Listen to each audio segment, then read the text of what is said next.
স্কুলে যেতে হলে রাস্তা নয়, যেন নদী পার হবার চ্যালেঞ্জ নিতে হয়। বাঁকড়া মোবারক হোসেন বালিকা উচ্চ বিদ্যালয়ে বর্ষা এলেই স্কুল প্রাঙ্গণ হাঁটু জলে ডুবে যায়। প্রায় 1000 ছাত্রী প্রতিদিন বই খাতা আর ইউনিফর্ম নিয়ে জল ঠেলে স্কুলে পৌঁছাতে বাধ্য হচ্ছে। কেউ ভিজে যাচ্ছে, কেউ অসুস্থ হচ্ছে, তবু পড়াশোনায় দমে যাচ্ছে না কেউ। এমন অবস্থায় স্কুলে পৌঁছানো মানে শুধু পড়তে যাওয়া নয়, বরং প্রতিদিন নতুন করে সংগ্রাম করা। নিকাশি ব্যবস্থার বেহাল দশার কারণে একটু বৃষ্টি হলেই পথ অবরুদ্ধ। অভিভাবকরাও ছাত্রীদের নিরাপত্তা নিয়ে দুশ্চিন্তায়, অথচ প্রশাসনের তরফে কোনো সুরাহার ছোঁয়া নেই। কতদিন এভাবে চলবে? এই সাহসিনী ছাত্রীরা স্বপ্ন পূরণে এগিয়ে যাবে, নাকি এই অসংবেদনশীলতায় থেমে যাবে তাদের পথ চলা?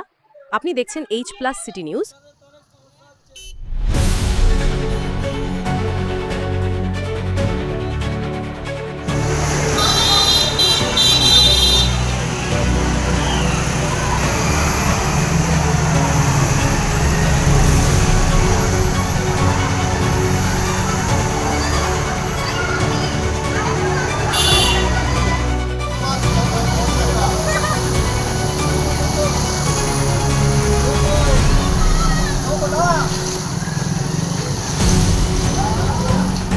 না, এটা প্রতি বছর বৃষ্টির জলে এখানে এরকমই হয়ে থাকে।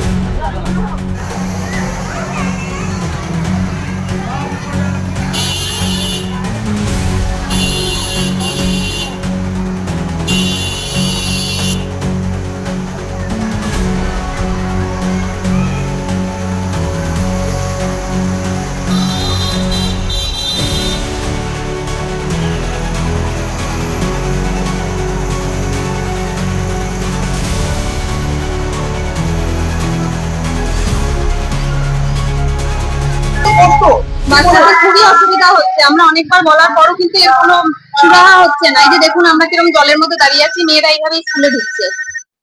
কাকে বলেছেন? আমরা এই লোকাল লোককে জানিয়েছি। তারপরে ধরুন হেডমিস্ট্রেস অনেক উদ্যোগ নিয়েছেন, কিন্তু তারপরেও প্রত্যেক বছরই এখন এখানে চারপাশে বিল্ডিং হয়ে যাওয়ার পর কি হচ্ছে, জলটা অনেক জমে যাচ্ছে। জল জমে যাওয়ার ফলে কি মেয়েরা স্কুলে আসতে খুব অসুবিধা হচ্ছে। কোথায় জানিয়েছেন? হ্যাঁ, কোন পুলিশ প্রশাসনকে জানিয়েছেন? এক্স্যাক্টলি HM বলতে পারবেন, আমি পুরোটা জানি না। তবে এটা আমরা প্রত্যেক বছরই ফেস করি এই সমস্যাটা। এটা খুবই তাড়াতাড়ি শীঘ্রই প্রতিকার হওয়া দরকার। আপনি কে? আমি স্কুলে অ্যাসিস্ট্যান্ট টিচার। আপনার নাম? অমৃতা মজুমদার। স্কুলে বাচ্চাদের খুব কষ্ট হচ্ছে তো, জলে বেশি প্রচুর কষ্ট হচ্ছে। সব নেতা খেতারা কোথায় গেল দেখতে পায় না চোখে? হাজার হাজার মেয়েরা পড়ে এখানে, কম কষ্টের সঙ্গে আসছে ওরা। আসা যাওয়া করতেছে, ম্যাডামরা আসতে পারে না, তারা হে করে আসতেছে। কতদিন ধরে এভাবে জল? হয়ে গেল 1 সপ্তাহ পার হয়ে গেল, কোনো প্রশাসনের কোনো লক্ষ্যই নেই যে এখানে কি হবে, কি করে বাচ্চারা যাবে না যাবে। এটা তো আরে পঞ্চায়েতের কোনো এই নেই। এটা নোংরা জল। হ্যাঁ, নোংরা জল, বিভিন্ন নোংরা জল, সব বাথরুমের জল, এর জল, নোংরা জল মেরে মেরে যাচ্ছে। বাচ্চারা স্কুলে যাচ্ছে। হ্যাঁ, আপনি কে করেন? আমাদের রেডিমেড গার্মেন্টস। হ্যাঁ, আপনার কে পড়ে? আমার মেয়ে পড়ে, 9-এ পড়ে। কত ক্লাসে? 9-এ পড়ে। আপনার নাম? আমার নাম হাজী শেখ সাইফুল ইসলাম।